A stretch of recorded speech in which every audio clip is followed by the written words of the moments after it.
acknowledge that, we can say that there will be some next steps, there'll be some looking at what you see. Okay. Read, and we've got that. So if everybody can be aware, if your mic is on, we may hear something you didn't want us to hear. So please just be aware about your microphones.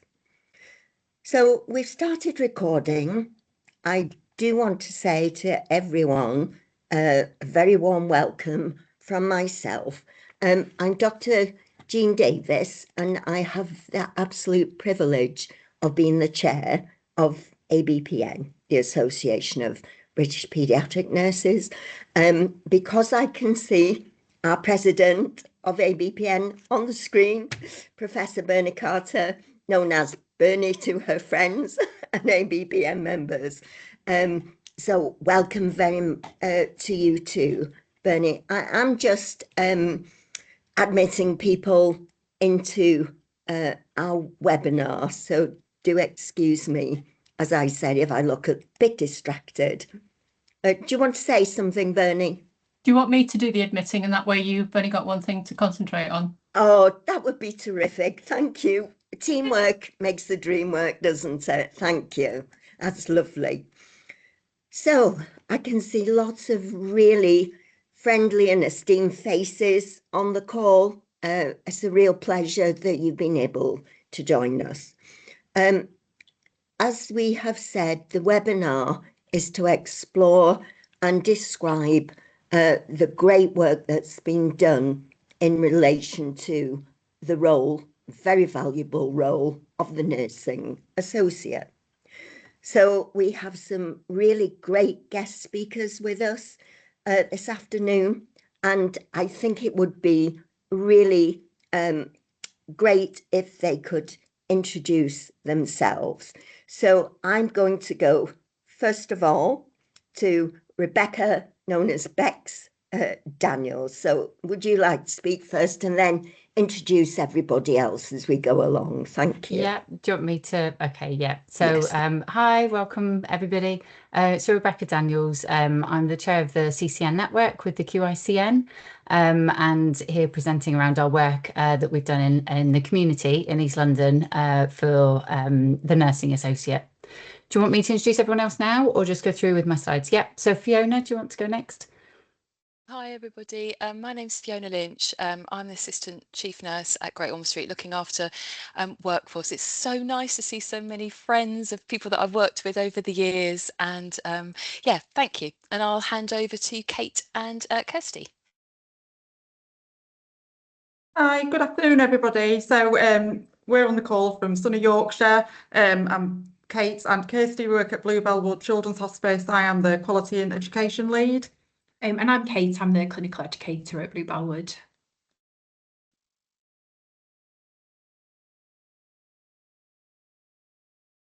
Over to you then, Bex.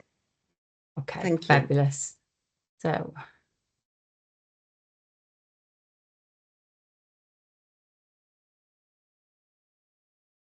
hopefully you can all see my slides. Yeah, fantastic. So lovely to be here and really delighted to be talking about the nursing associate role within children's nursing workforce. So the aims of the webinar you will have seen when you did the booking, and that's really to understand the nursing associate role within the children's community, the children's nursing workforce, and where that sits, thinking about 3 different clinical areas of practice that we're going to talk about today. So I'll be talking about community, Fiona will be looking at hospital, and then Kirsty and Kate will be talking about hospice, and sharing the benefits and the learning from the nursing associate's role within our different workforces and areas of practice. So think about the career pathways into children's nursing and the utilisation of the apprenticeship and the nursing associate role, and to consider our local experience, the knowledge and the opportunities through training placements and thinking about the future development of our children's workforce. Sorry, default community comes in every time I speak. That's because I'm just community through and through. So for those that aren't aware, the nursing associate role, the register was opened by the NMC in 2019. So it's still a relatively new role, but it is an 18-month training and it covers all fields of practice rather than being field specific. They have their own standards of proficiency, and there was generic JDs created when the NMC register opened back in 2019. And what I've done here is just put the standards of proficiency. I've put a couple of links in. I'm not going to open them all up. And there's also a 3-minute video that is really useful to watch, which is about what to expect from your nursing associate. Because I think, you know, whilst I haven't got the time to go through the video today, it's really useful to kind of look and think about what it is that the role can do. Now, one of the things that comes up all the time in the last few years of having nursing associates within our teams is the differences. So what are the differences between a nursing associate and a registered nurse? And this table really lays out quite simply where the nursing associate role is and where the registered nurse is. So looking at the platforms within the proficiencies. And as you can see, quite a few of them, the first 2 are exactly the same, you know, and then providing and monitoring care is the nursing associate role, whilst providing and evaluating care is the registered nurse. One of the key things here between the 2 differences is the last one on the 7th platform within the registered nurse, which is the assessing needs and planning care. And that is something that's very specific within the registered nurse role rather than a nursing associate. But it's also really important, and we'll talk about some of this today, to remember where the care is delivered, because that can affect the skills and kind of opportunities for the nursing associate, because it can be very different working as a nursing associate on a clinical ward where you've got registered nurses present compared to lone working out in the community setting where you might be the nursing associate being the only person going into the home. So I've done some slides here around kind of the opportunities in terms of the career pathway. And part of these I've put on here so you can look at them afterwards. I will, so I think that question's just come up. So I want to skip to this one, which is our experience within the community. And this is what we've done within ELFT. So we've had them from the beginning. So one of our healthcare support workers expressed interest in the nursing associate role, and we were a host placement. The only challenge was that we the only children's and young person placement within ELFT, and so that was really challenging to get students to come back to us. But we've since had 4 nursing associates, and we've used the apprenticeship route, and they've been placed within our children's community nursing team and our specialist school nursing. And then we've been obviously the opportunities then to top up with the apprenticeship. And I think one of the benefits is around that embedment and being able to work qualified as a nursing associate.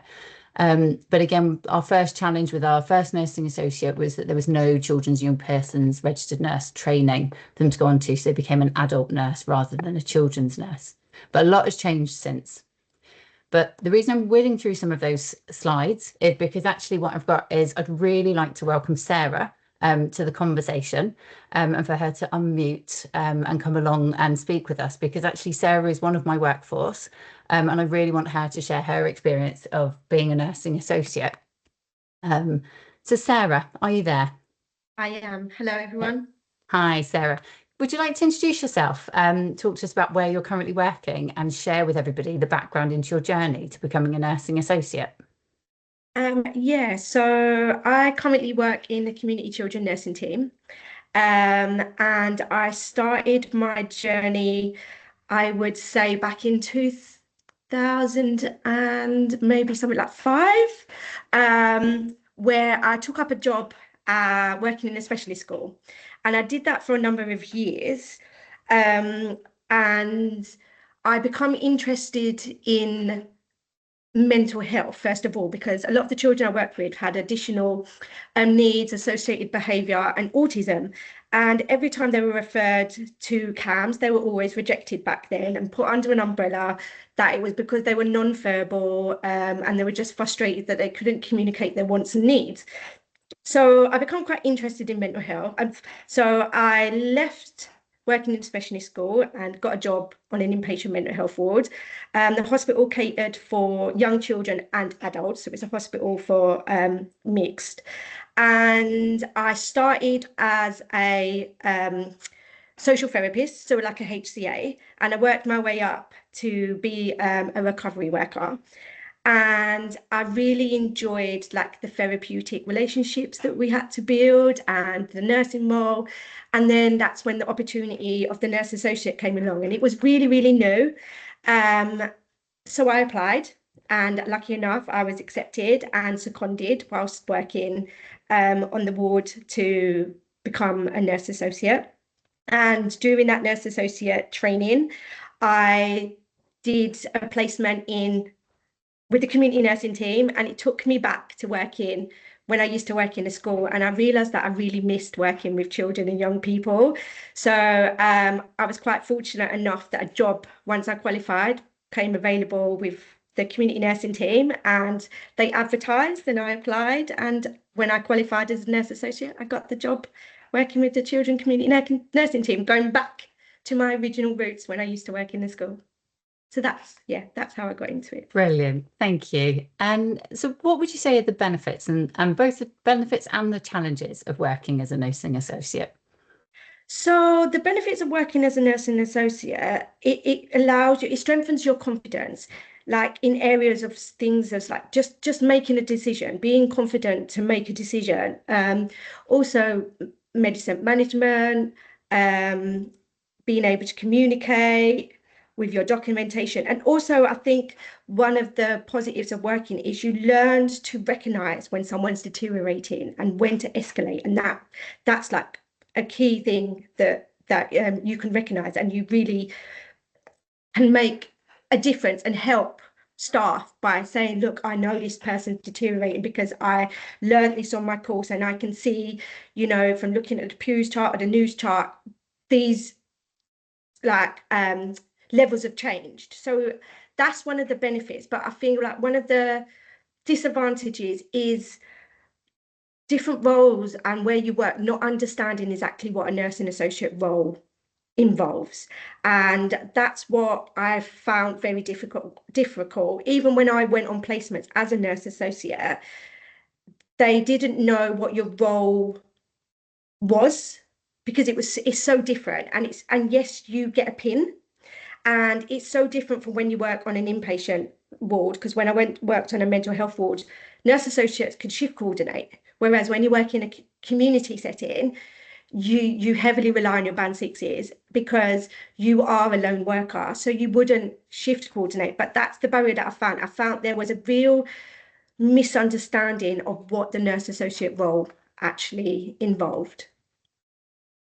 Thank you. And I think you've kind of touched on that, because I was going to say, what were the differences in working in the inpatient mental health unit and the children's community nursing? I think you've alluded to some of that with the, you know, you're able to shift coordinate when you were on an inpatient ward versus kind of, you know, actually being out in the community, and that kind of, I suppose, not being able to have such independent nursing at that higher level because you were working as a lone worker. Yeah. So when you trained to be a nursing associate, did you envisage staying within the role, or was it a stepping stone to become a registered nurse?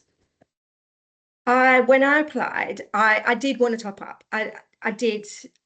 For me, it was a stepping stone. And I think by just doing the nurse associate program, it really does make you realise whether or not you do want to top up or you don't. So it's a good opportunity, even if you was unsure whether or not you want to become a nurse or not. I would recommend anyone to still go for it. But for me, I did want to become a nurse. I did. For me, it was a stepping stone. It was yeah. And so why did you go through the nursing associate and the top up rather than going straight for a pre-reg training course? What was the difference with this? I'm going to be honest, I like the fact that it was funded, so I didn't have to pay to do the course. And I like the fact that when I joined mental health and I worked in a special school, I didn't realise like I was going to become a nurse until I actually worked on the ward and the opportunities come around. And then I was like, oh yeah, I do actually want to top up. And then once I got on the course, it made me realise that actually I'm quite good at this, and it brought new skills and new knowledge. And I was like, yeah, 100%, definitely want to top up. Fantastic. And so can you share with us the where you see the value of the NA role within the community and how it sits as that essential part of our workforce? Yeah, so with an NA, I feel like when you come as a nursing associate, because you've got a background of working in all 4 different areas, I know it's not extensive, but you have enough knowledge from adult mental health, children and learning disability, and just bringing some of that knowledge to Children Community Nursing Service is amazing, because most people just normally just go and do the 3 years training as becoming a children nurse, so they don't get to see that kind of other side. So just bringing that little bit of knowledge is really, really good. And being a nurse associate as well, like, they should never be underestimated, because they do come with great knowledge and experience, and they do help with, you know, case management and when they're short staffing. So it's a real value to have them. And getting into children nursing, especially in community, is very rare. So just to be able to get in as a nurse associate and have a nurse associate, because once they qualify, they're not just a newly qualified nurse. You know, they come with all this other experience that they've had working within that Children Community Nursing Service as a nurse associate. So all they're doing is they're coming and they're just still building on more knowledge and skills, but they already come with so much more once they're qualified. So it's a real value to have them. Fantastic. So I guess that alludes us to where you are now. So where are you now? So now I still work within the Children Community Nursing team. That's why I'm here, but I am actually a registered children nurse now. I did, lucky enough, with the help of Bex and the team here, I was able to go and do an apprenticeship, an 18-month top up. So yeah, now I'm a registered children nurse. And just one final question, because I know because of time, is there anything you'd like to share about your experience of studying as a kind of topping up as a nursing associate alongside pre-registration students on the course? Yeah, when you go as a nursing associate, you don't realise like how much you are valued. A lot of the pre-reg students really look up to you because you've lived it, you've done it, and you've experienced it. Yes, you're a nurse associate, but you've learned a lot of skills that they still haven't already learned. So by the time you go into the second year that you join with the pre-reg students, they're just learning stuff that you've already learned as the nurse associates. I mean, from being a nurse associate. So they do really look up to you, and they do really like value what you've done. And I think the lecturers really value it as well, because you come with all this knowledge and you're able to put them to the test, and you're able to answer a lot of their questions. So yeah, you are really valued as going there as a nurse associate. Thank you so much for your time, Sarah, and sharing your valuable experience with everyone on the webinar today. Thank you. I'm going to hand over to Fiona.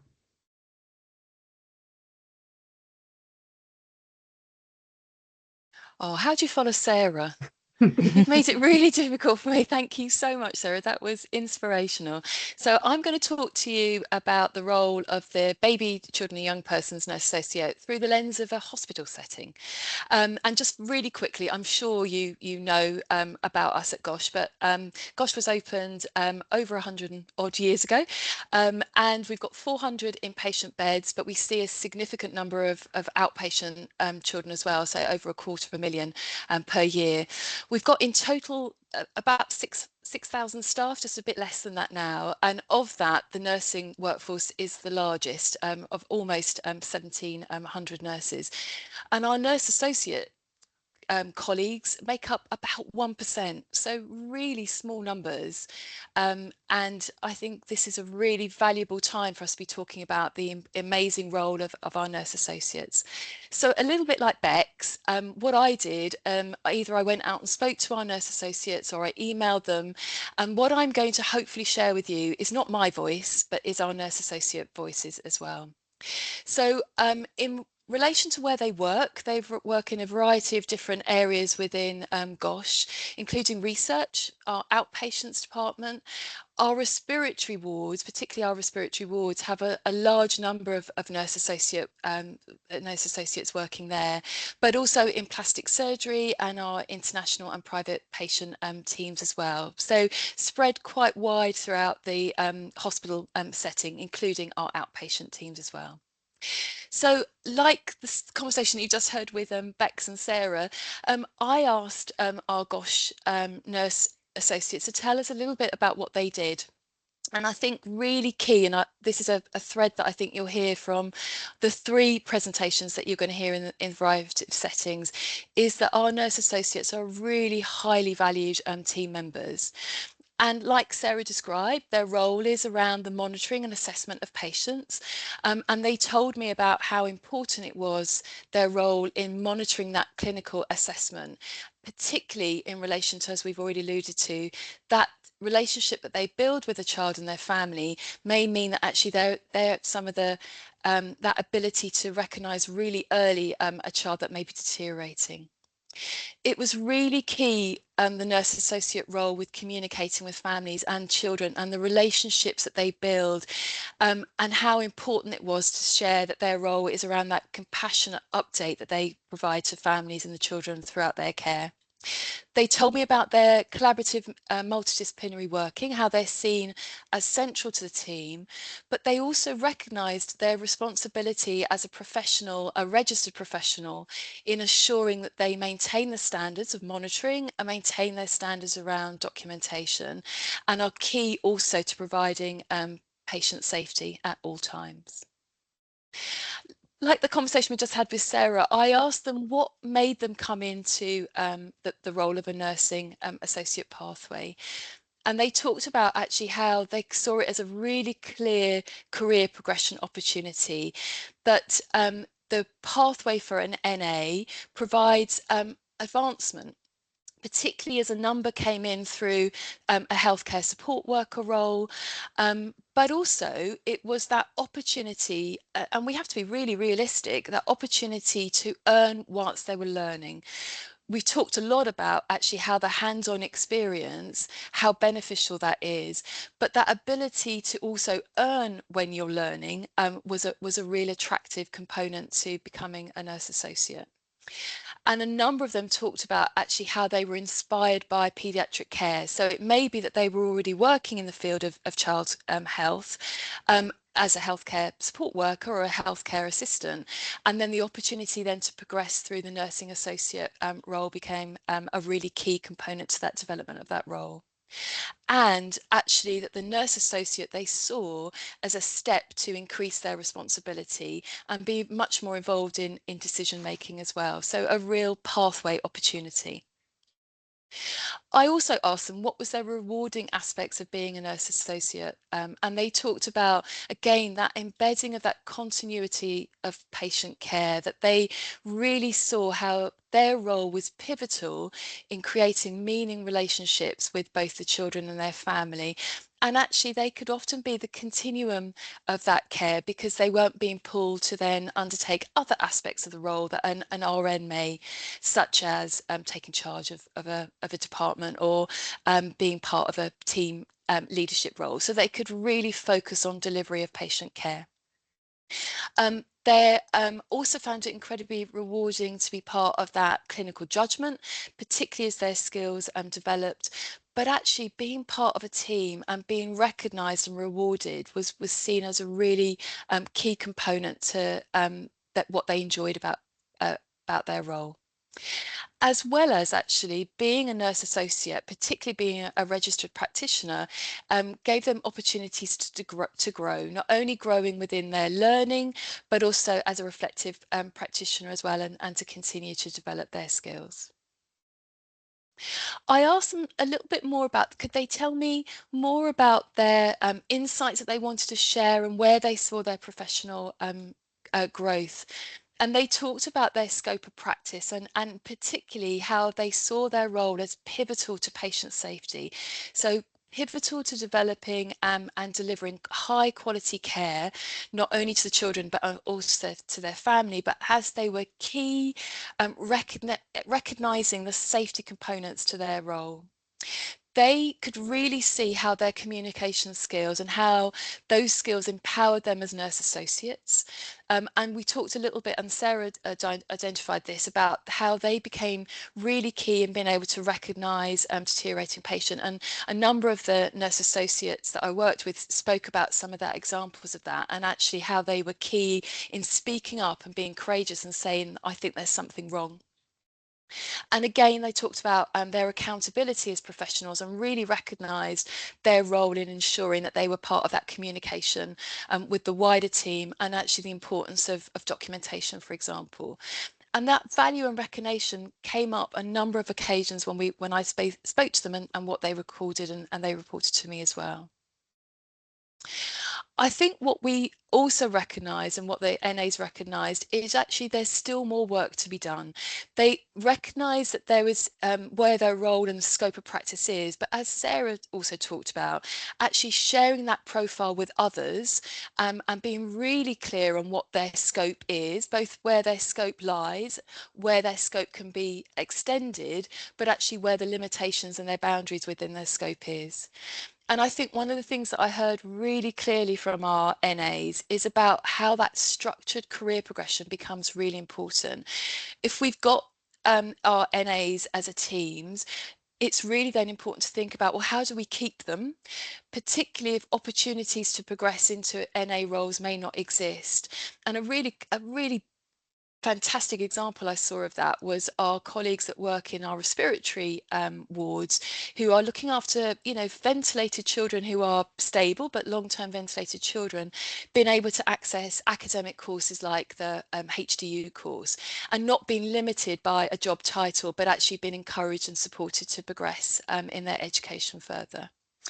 They also talked about how important it was for their learning to be protected, but actually also about utilising them in these specialist services as well. So kind of pushing the boundaries on areas that they can work in, as well as being able to develop their skills further.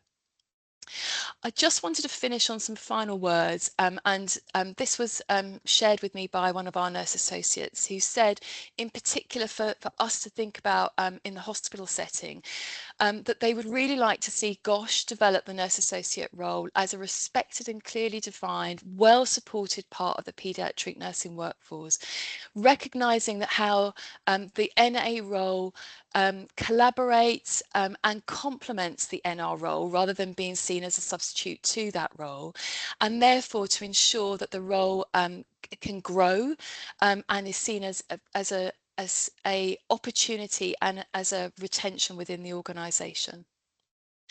I just wanted to say, and just to summarise, to say that actually the nurse associate roles in Great Ormond Street, although a small workforce, are highly valued. It's really important that we recognise how those roles continue to deliver the safe quality care, but it's really important that we, as well as an organisation, think about that ongoing workforce development, and that requires support, strategy, and absolutely requires investment too. So I just wanted to thank all of those, both nurse associates that we currently have in our organisation and those that have gone before them as well, because I certainly wouldn't have been able to share their story without their input. I think now I'm going to stop sharing and hand you over to Kirsty and Kate. Thank you, everybody.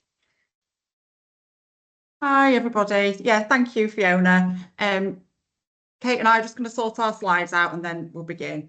Bear with us. Okay. Yes, they're there clearly. Yeah, sorry, yeah. Thank Are you. they up for you guys yet? So, as we said before, I'm Kirsty Quibel. I'm the Quality and Education Lead at Bluebell Ward, and this is Kate Little, who's in the team as well. She's a clinical educator. It's great to be here and speak to you all about how we've embedded the nursing associate role here in the hospice. Okay. So I think we'll just talk to you a little bit first just about Bluebell Ward Children's Hospice and the kind of the service we provide. So we are a paediatric based hospice, but we do deliver care up to 25 years old, so we can have tiny babies and some perinatal referrals up to the age of 25. So we provide specialist palliative care for children, babies and young people with life-threatening conditions. The heart of us is that we support children and families from their point of diagnosis and then throughout the child's life and beyond. So within our regional footprint, we currently provide care and support to around 310 babies, children and young people across the South Yorkshire area. We also step into North Nottinghamshire, North Derbyshire and North Lincolnshire, so we do reach out sort of far and wide, and our support services are wide-ranging and bespoke to each family. So I just thought it'd be interesting just to sort of show you some of the services that we provide here. So we do planned short breaks in the hospice and at home, and we do sort of hospice day services. We provide care after death. We do in-reach support to hospitals. So if one of our young people is in hospital for a long time, we can go and support families while they're in hospital, give families a break, that kind of thing. We're a nurse-led service, so we have a symptom management team that made up of advanced nurse practitioners and clinical nurse specialists. We do advanced care planning. We offer 24/7 telephone advice. We have a transition team. We run lots of groups, so for parent carers and wellbeing. We run a preschool group for sort of singing and signing. We run youth group. We have music therapists, and we offer sort of counselling, bereavement support, sort of support with applying for wishes and grants, and sibling support. So some of these sort of services are things that the nursing associates would be involved in, that work here with us at the moment. So what brought us to this place where we were thinking about developing the nurse associate role in the hospice? So we are, I guess you would say, still in the infancy of developing the role. We are a really small organisation by comparison to Great Ormond Street, for example. So our whole sort of clinical team is only 46 people, which is, you know, really small. And 5 of those, so our nursing associates make up 5 of those 46. So it is a small role, but very, very important. So what kind of led us to going down this route?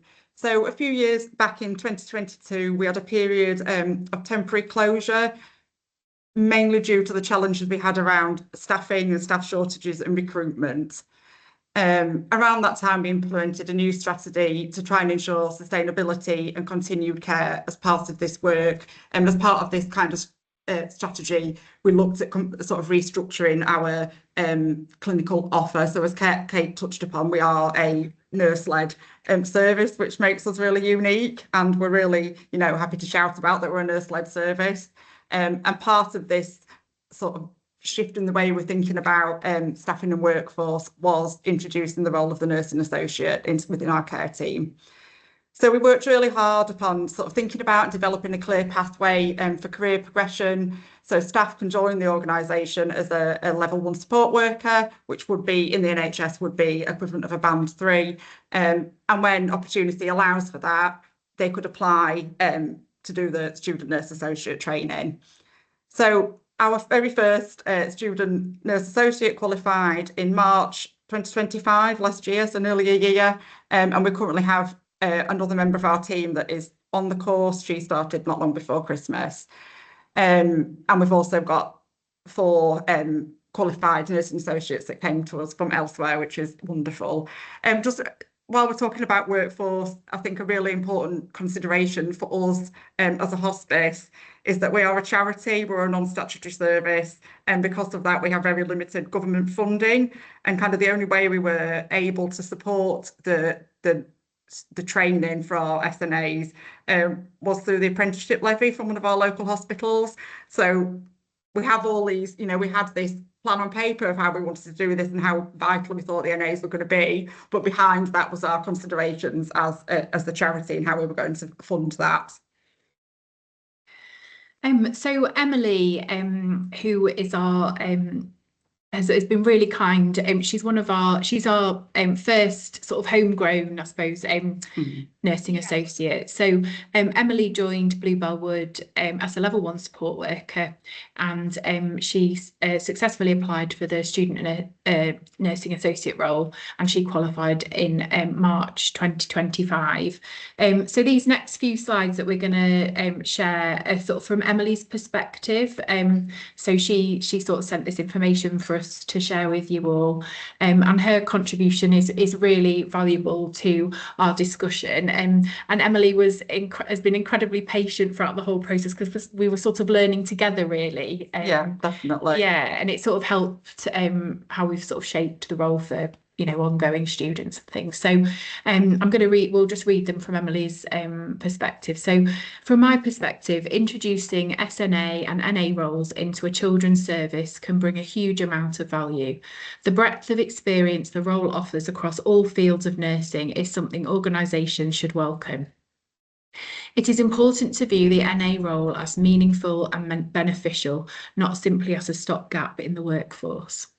The apprenticeship route is a real strength. It grounds theory directly into daily practice and vice versa, which builds confidence and clinical competence throughout the programme. By the time the NAs qualify, they make up a workforce that is already experienced within the service and they are able to hit the ground running.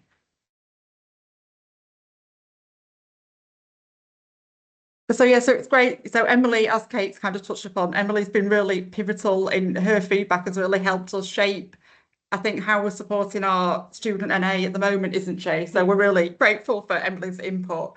And some of the things Sarah said kind of echo how Emily has felt as well, and it's reassuring to hear that. So whilst we were really happy to support Emily, and really it was a journey. We have been on a journey with Emily and embedding the role, and also I think really understanding what the role means for us and our workforce, and kind of what our daily activity looks like. And so Emily's just gone on to kind of to sort of highlight some of the challenges, if you like, about how she's felt sort of doing a training and then qualifying.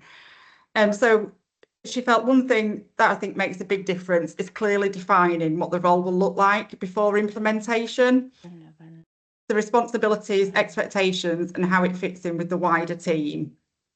Being the first NA felt quite daunting at times, and integrating into the team both as a student and later as a qualified NA came with its challenges. Having the team fully on board at the start really improves the experience for everyone.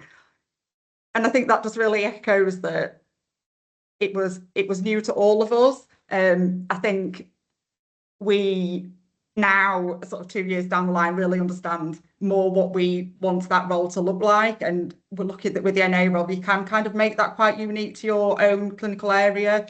But that was something that we sort of worked upon and found little things that we needed to change, and where we would sort of line her up within the wider care team sort of as we went along.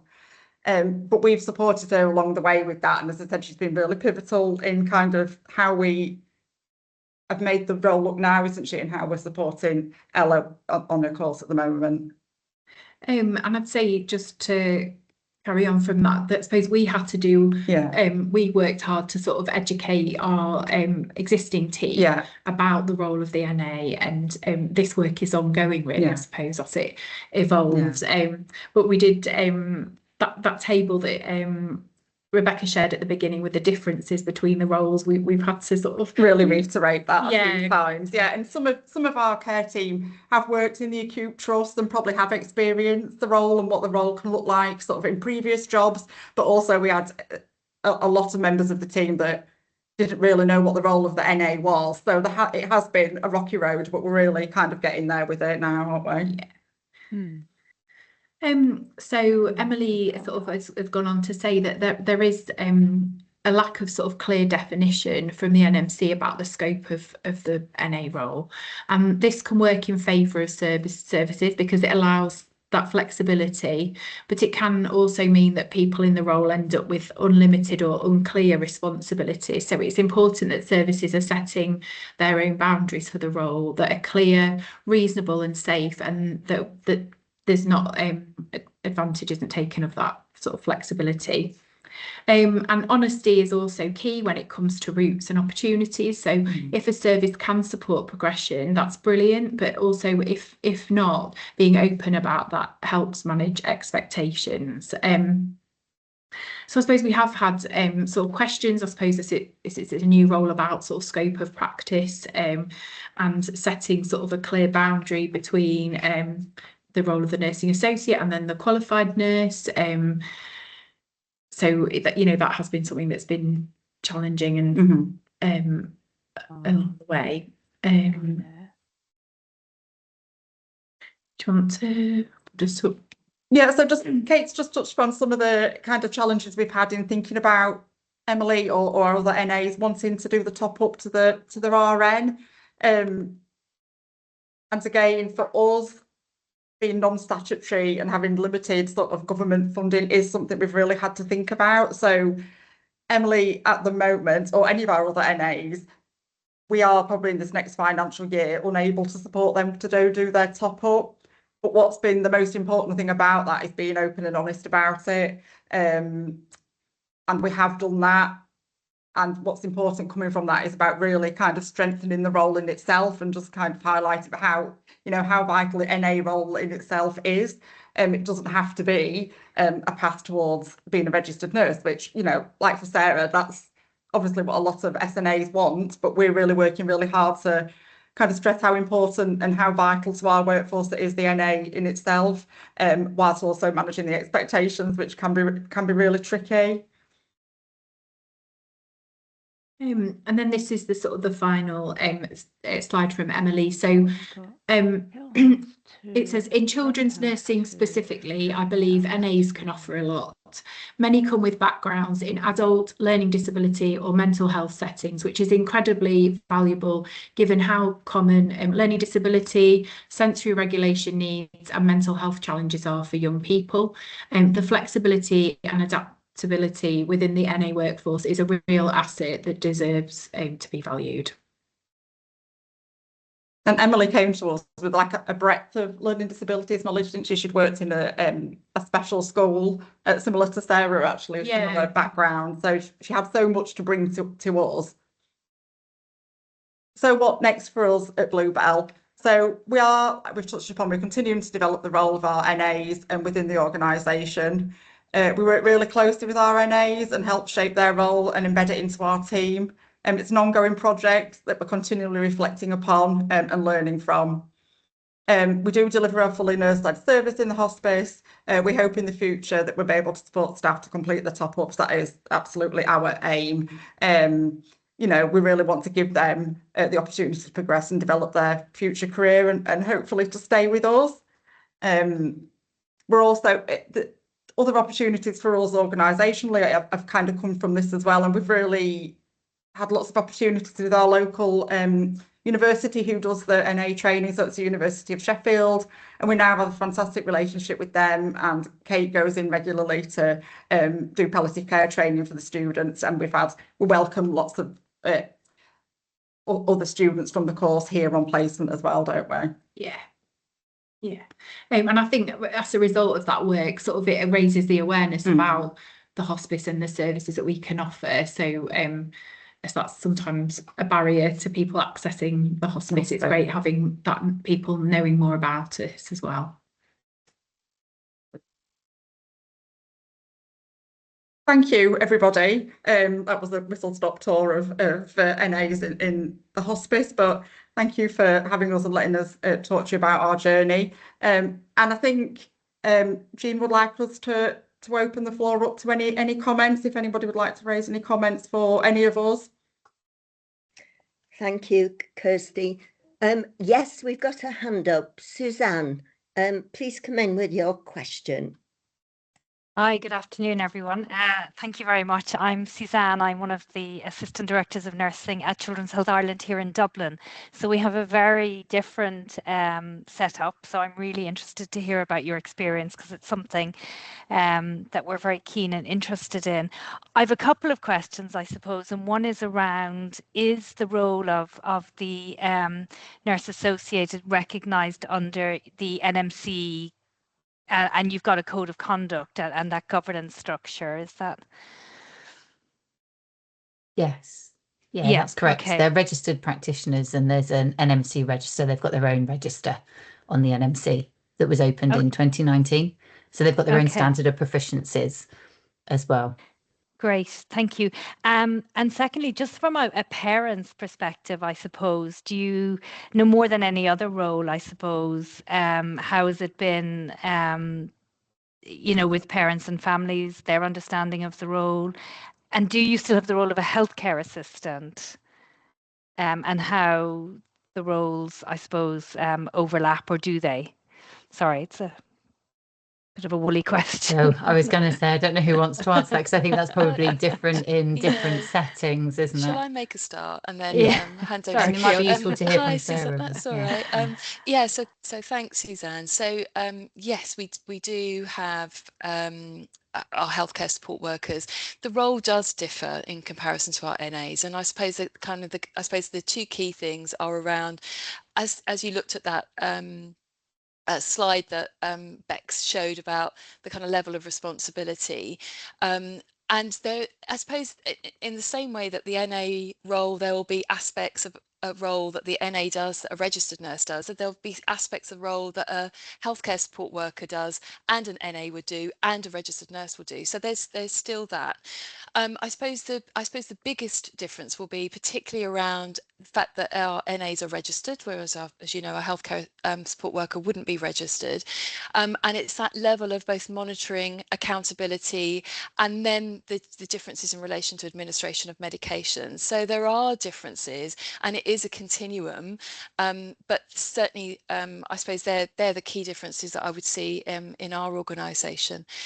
And just to go back to your question about how do families kind of respond, then certainly we've not received any feedback or complaints about the care that an NA would receive in any different than we'd hear about concerns in relation to an RN or a healthcare support worker.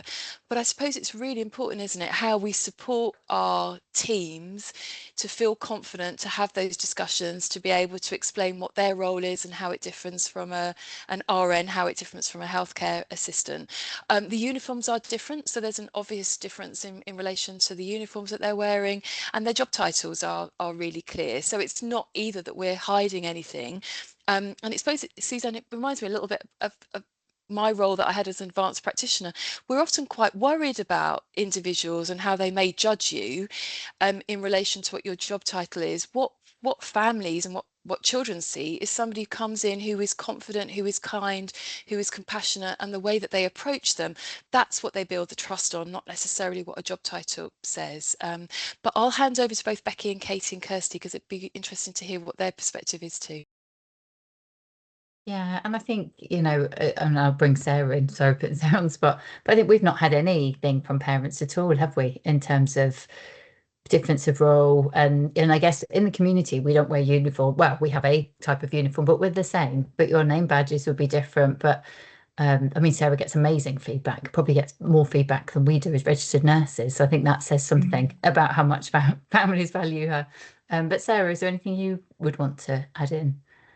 No, I think I'm just going to echo what was already said. I think for our families, all they're looking for is that they're getting good family-centered care, and they don't really look at your job title. They just want you to do the best for them as a family and a child. So I've never had anyone say to me, "Oh, you're a nurse associate. I don't want you. I want a registered nurse," because they're still getting the same care. And if you can't do it, we work within our scope of practice. So we'd always escalate to somebody else, and then they can just carry on. So yeah, we always give the best care that we can. And same for us at Bluebell Wood, really. So I think we've probably only ever had like amazingly positive feedback about our nursing associates and Emily in particular. But I think, to echo what Fiona said, there will be an overlap ever so slightly from the support worker role into the NA, and then the other way around for the registered nurse as well. But we've never had any kind of, questions from family or anything like that. We've only ever had really positive feedback. I think it, like Sarah said, it's more about sort of that they see Emily is delivering is looking after me today, and rather than the title. Yeah.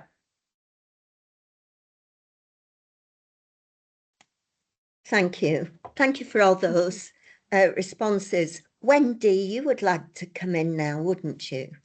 Yes, my question would probably be for Fiona, because I'm at Sheffield Children's, so another paediatric standalone Wendy. trust. Yeah.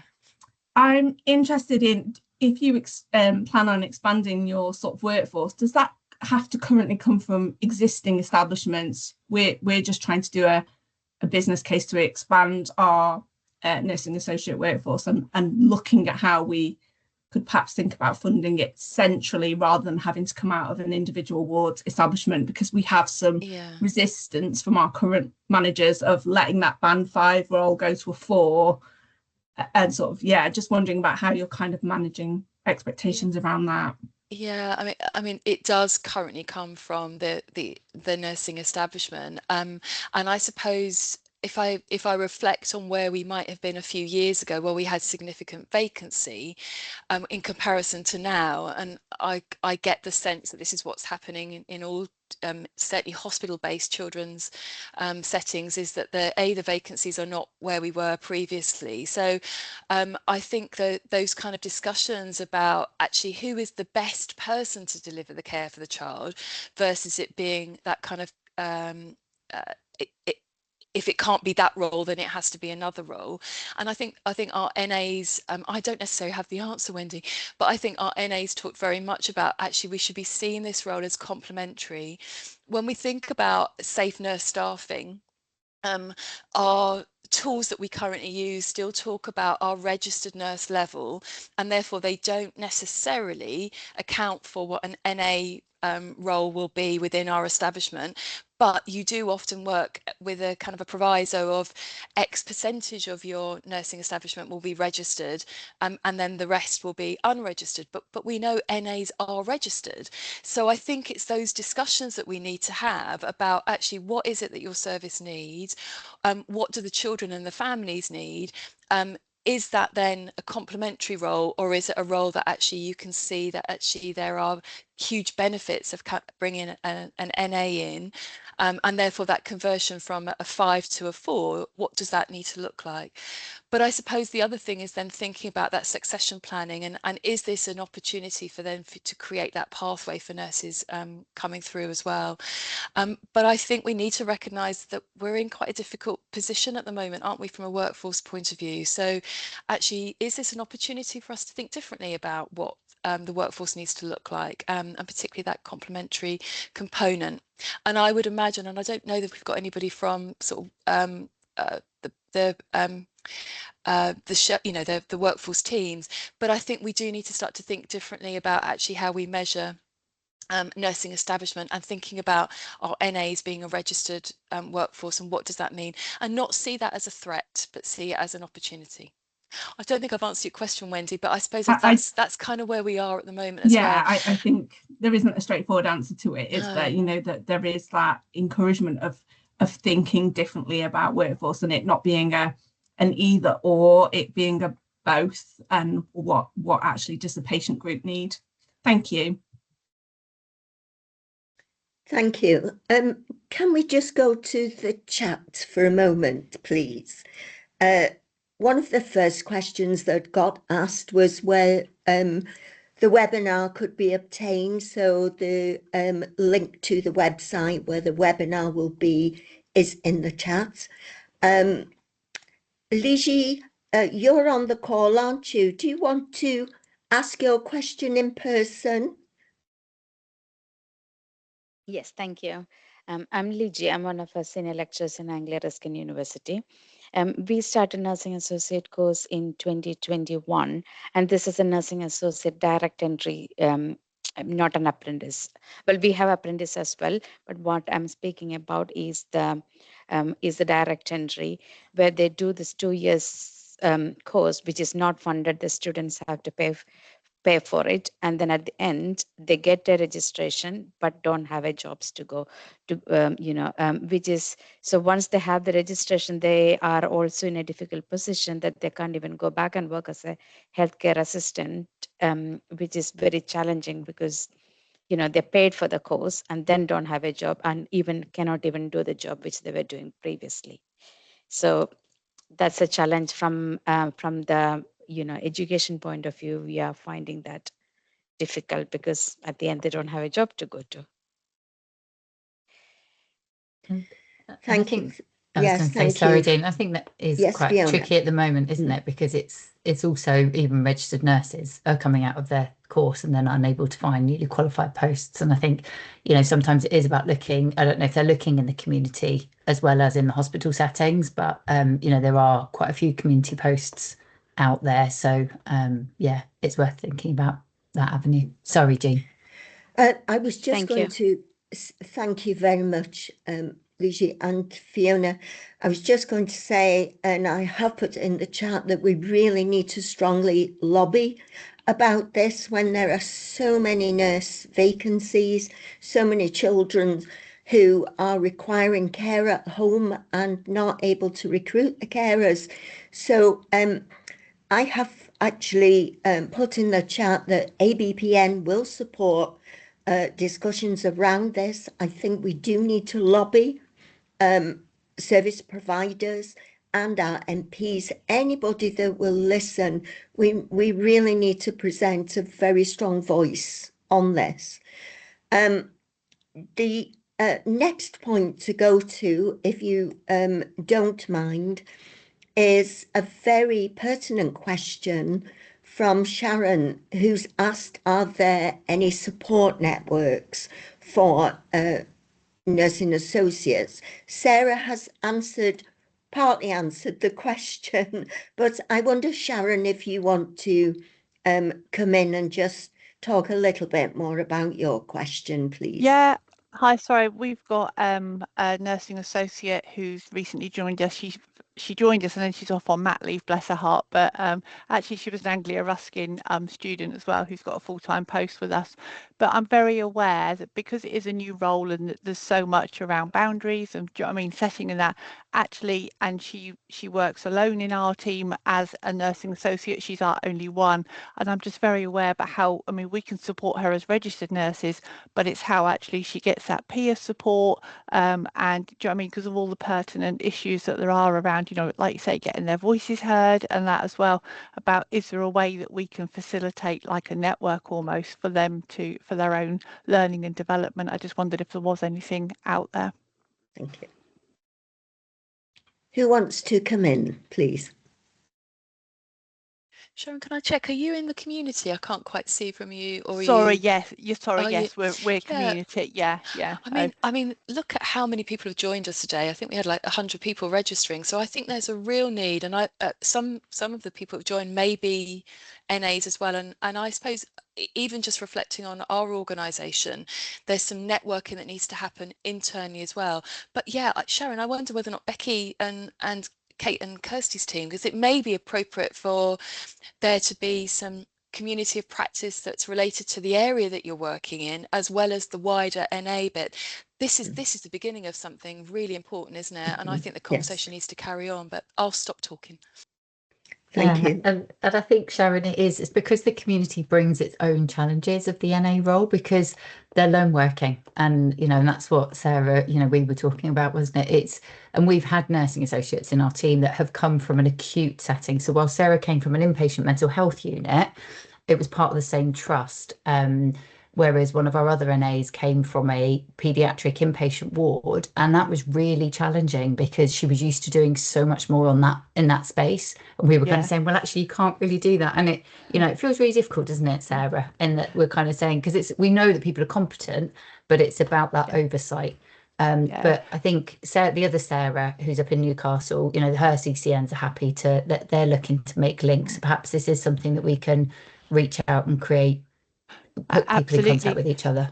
Because although we work in the community, my team isn't a community children's nurses team. Hayley, my colleague here, who's from our trust as well, who runs that side of the team with her NA, but we work with the community, so we're the community paediatricians, so we work with those children with complex physical health needs and that, so it's a really exciting role, mix of learning disability, a bit of ASD, a bit of autism, complex health and that, do you know what I mean? So it's a really lovely role, but as well, it gets all sorts. So we don't sit alongside our children's community nurses, and Hayley and I, we sort of see the like almost a morphing, so we'd like to join skills with both nursing associates so that, you know, they're multi-skilled across both teams as well. So it's very exciting. Thank you very much, Sharon. Yes, we can take that away as an action to form appropriate networks and support networks in particular. May I just go to Georgina because she's asking about the job descriptions for acute ward settings. Georgina, you've asked 2 questions. Do you want to come in and speak at all, please?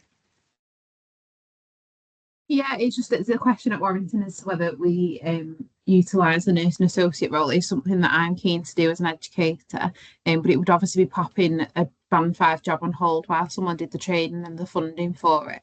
I was just wondering if anybody did have a job description for a nurse associate in an acute setting on a ward, because I think that'd be really useful to look at. I'm really happy to share whatever we've got, actually. Maybe if I share it with Jean, and then we can share it on to Georgina. But I'm sure there are other people. I saw Lindsay wrote something as well, so there might be some others. It's really good, isn't it, to collate a few, and then you can kind of get the best out of a variety. So I'll certainly share the ones that we've got for at Great Ormond Street. Thank you. I would just like to welcome Mark Whiting, who many of you may know, very experienced clinician and researcher. And Mark, just to say, is one of our trustees at ABPN. So welcome, Mark. You had put some notes within the chat. Would you like to summarise those, please, Mark? Thanks, Jean. It's more of a general query. I think the hospice sector is now so well established in this country that it's absolutely criminal that they have to rely on the NHS to train all of their nurses, all of their nursing associates now, by the sound of things. We need to find a way of bringing the hospice sector far more strongly into workforce planning going forward. Because what we often see, I've worked in a community trust for a number of years, and what we often see is that we for instance, we'll send 3 nurses off in district nurse training, and within 2 years, 2 of them have moved into the hospice sector to work. And it's not joined up in certainly not locally, but from my experience across the piece, it's not joined up how we work, particularly around hospice care, both for adults and children. Thank you. Thank you very much. Do you want to come back, Kirsty or Kate, with in response to Mark? Yeah, thank you, Mark. Yeah, just to agree with everything Mark's just said. The funding side of the NA course is a huge issue for us. Yeah, and we can have all these a strategy and a plan for what we would like it to look like, but that does rely upon support from our NHS colleagues.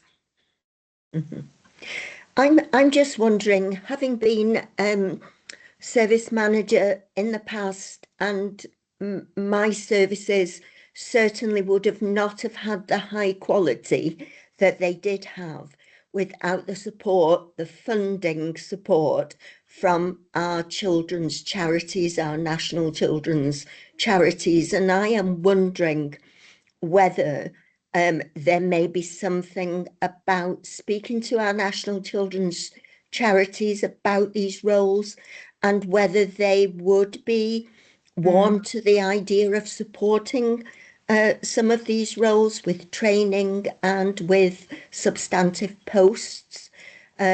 So we could ask that question, couldn't we? So I'll just leave that question there for a moment.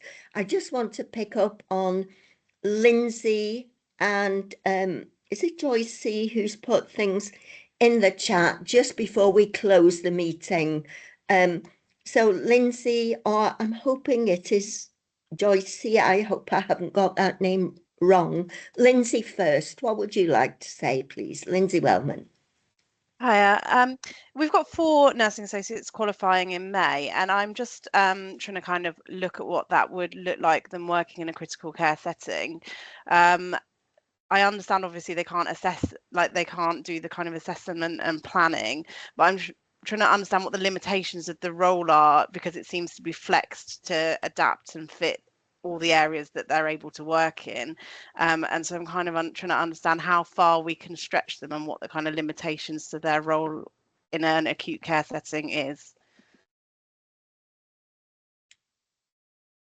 Fiona, are you going Yeah, to hi answer? Lindsay. Lovely to hear your voice.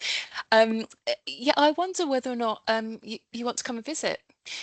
We don't have any NAs working in PICU, but we do have them on the long-term ventilation wards, so it might be useful to kind of come and spend a bit of time with us, and it's much better to hear it directly from the individuals, what they're doing, and see that in action rather than for me just to talk about it. So I'd love to come and visit you, for you to come and visit us. Even I'd love to come and visit you anyway, but come and visit us, and maybe that's a good way. And actually I think it's a really valid point, isn't it, about actually how do we then push and support, push on the doors that might be slightly ajar. This is a great opportunity. So thinking about other areas like our level 3 critical cares versus our level 2. So if that would be and that, you know, extend that to a number of people, but why don't you come over and have a look? That'd be great, thank you. You're welcome. Oh, that's a really lovely offer, thank you. So we can just take 2 more of the comments of people who are in the chat before people start leaving because they have to go. Was it Joycey Joyce, George? yes, you have got it right, Jean. It's Thank Joyce. you. Thank you. Thank you for this brilliant platform. It was a powerful session. Thank you. So I have been working with this nursing associate students in 2 different universities. So I just wanted to say that a lot of the students, they don't seems to be having that confidence or empowerment that they're feeling that they are valued members. For some reason, they think they are a bit level lower than anyone else. And I felt that they don't have a collective voice. So I echo what everyone said, especially what Liji said. A lot of the times they're not getting the jobs and they don't feel that they are being valued and welcomed. So I'm just wondering, is there anything that we could kind of collectively think and, you know, support this group of staff? And they are really valued member of staff, and we all said and Sarah's, you know, example that it is a good role and good opportunity, and it's very beneficial to the healthcare sector for the vulnerable patients. So that's what I was mentioning in the chat. So thank you, everyone, once again. Thank you. I think people are thanking you for an absolutely wonderful opportunity here to discuss this. I'd just like to go to Valerie because she has made a number of comments. So Valerie, do you just want to have the last word from the comments in the chat, please?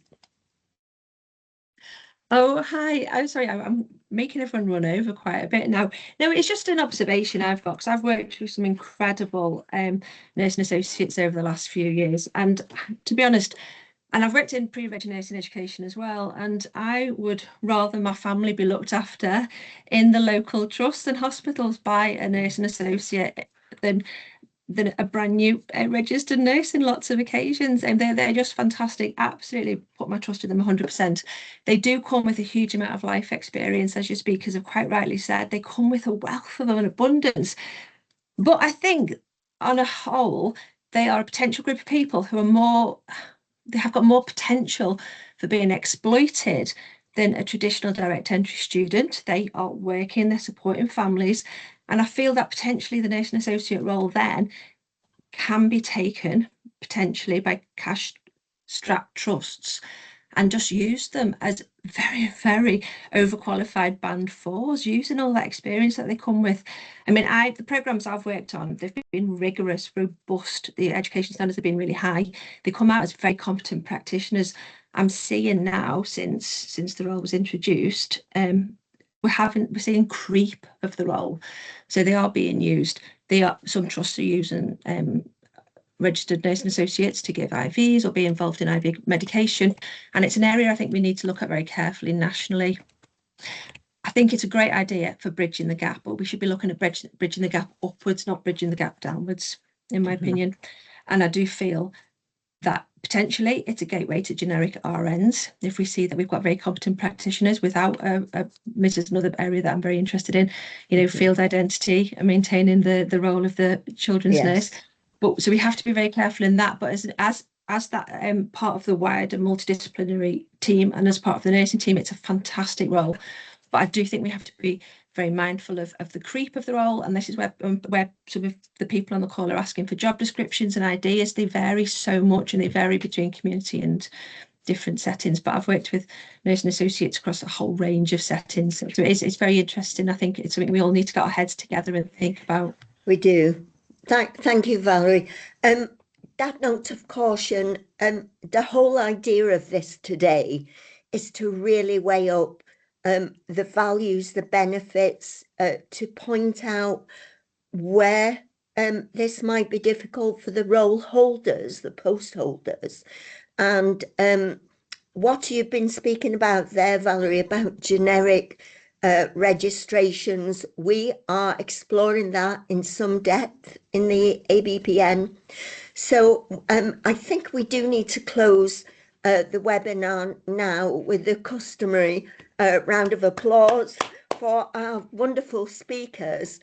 And also to say, I think we should hold another webinar to do a further exploration on this and see what we have discovered as the roles are being embedded, and maybe look at the 4-country perspective, knowing that Wales haven't got these roles yet, but they will be doing. So if that would be okay with you, we could reconvene another webinar in the future when we've had all these really critical conversations with the people that can make the difference. So any last words from the team, the presentation team, please? I'll finish my bit and then I'll hand over to you guys. I just want to say thank you very much. I suppose one of the things that, you know, picking up on what Valerie's just talked about as well is it really is important, isn't it? This is a really pivotal time that we do think about not only how do we support our NAs and provide that continuous development, and then think about the scope in relation to that, because that's both protective for the individual as well as it is for the profession. So I think that's a really valid point. But thank you for your time, and I'll hand over to the rest of the guys. May I just come in with one very important point that Ligi's made, which is about leave to remain. Some of the people that may be picking up the roles, you know, may have visa requirements, and so we cannot forget some of the logistics as well around these roles. So thank you for raising that. That was great. So were you going to hand over to Bex now then, Fiona? I can just round up, but yeah, thank you so much. I think it's been absolutely fantastic. You know, we're really proud of our nursing associates, and I think having them in the community has been a phenomenal, you know, it was really tricky in the beginning because exactly like others have said, navigating that role and that difference. And the thing I've always said to all of our staff is, if you wouldn't ask a brand new qualified Band 5 nurse to do it, then you definitely shouldn't be asking your nursing associate to do it. And that's what I have at the back of everything. So when it comes to safeguarding, IVs, etc., they don't come out of pre-reg training able to do that. So therefore, within that scope of practice, we wouldn't allow them to do it. It's not saying they're not competent. They are very competent, but we have to have that responsibility to maintain the role and protect them as well. And I think just going back to the funding issue, I think there's a real opportunity for community nursing. If you are sending staff on the specialist practice qualification for children's community nursing, you could utilise the Band 5 backfill money, because we know it doesn't quite cover the cost of a Band 5 sometimes, or some of our staff that have gone off to do it. It's a perfect opportunity to look at a nursing associate role. It's not replacing your nurse, but it's it's a really good opportunity to start building your pathways through and thinking about your workforce in a different way. So thank you very much. Kirsty and Kate. Yeah, just to say thank you so much for inviting us to speak and giving us the opportunity to talk about the hospice and how we're embedding the role. And I think, as you say, Jean, there's further conversations to be had. So this is a really exciting time for us. So thank you. Thank you very much indeed. And obviously, you're welcome to ask further questions, make further suggestions. Please just join us at ABPN Week. There are social networks. You can continue the conversation on all the social networks that are provided. A massive thank you from me. It's been a wonderful opportunity to discuss this very important subject. Thank you. I'll stop the recording now. Okay, thank you.